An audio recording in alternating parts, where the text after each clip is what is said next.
Hey, Dagna here with Mindful Dev, and today we talk about step number 3. So, this is the third step on a 9-step process journey that I take my clients and that I made recently a super interesting case study on. This is part of the video mini series that explains every step in detail in just 4 or 5 minutes. So, if you don't have a lot of time, stay tuned. If you do have more time and want to get all 9 steps presented to you right away, you can go ahead and click on the link down below to see the whole case study. Now, step number 3 is all about clearing through limiting beliefs. Best way to describe limiting beliefs is if I compare your mind to operating system. And essentially, operating system has a lot of programs installed that just run in the background without you, the desktop user, being even aware of it, right? And so your subconsciousness is really those programs running in the background. They're there, they're installed, they're running, even though there are no obvious visual cues to when they're running, how they're running, how much CPU they're taking, right? So that's the same with limiting beliefs. And your subconsciousness has those limiting beliefs installed for your probably lifetime. You know, they were put in there because they were meant to keep you safe, and they were the wisdom passed down from your parents, from your caregivers, from your friends, peers at school. You know, all these beliefs that you formed over a lifetime, really. And you know, a lot of them are helpful. They're helping you as a human being survive the world, right? But some of them stop you from progressing in your career right now. So here's an example. An example that, you know, a lot of developers have that is limiting them in progressing forward in their career and achieving that next level for themselves. And it's believing that their work speaks for itself.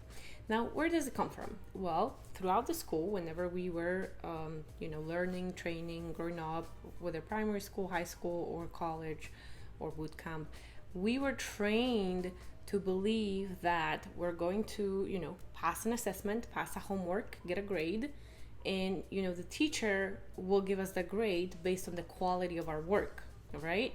So we were programmed to believe that someone out there read through all our work and then assigned a quality mark on it, right? Whereas at work, whenever you deliver a piece of code, wherever you deliver a piece of code, a piece of work, not everybody's gonna see it and know it, and they're not gonna be able to quantify because they don't have the skill set probably to do that if they're not software engineers. So it would be hard for them to assess how good quality or how big of an impact your work really was. So it is on you, the developer, the engineer, to educate your peers and your coworkers about the quality of your work, the impact of your work, and just keeping a list of those accomplishments. So that's a really big one. A lot of engineers believe my work speaks for itself, so I don't have to promote myself to get a promotion. And that's a lie, because then you end up being an engineer who's just siloed away doing their own thing and nobody knows what they're doing, so they're not getting the promotion they deserve, even though they work hard, and they should deserve the promotion. Because other people don't know what it is that they're doing in the organization, they are just stuck. And that's a great example of a limiting belief. Another limiting belief that I see a lot of engineers have is overvaluing technical skill set. Yep, I said it. Overvaluing technical skill set. And what does that mean, or where does it come from?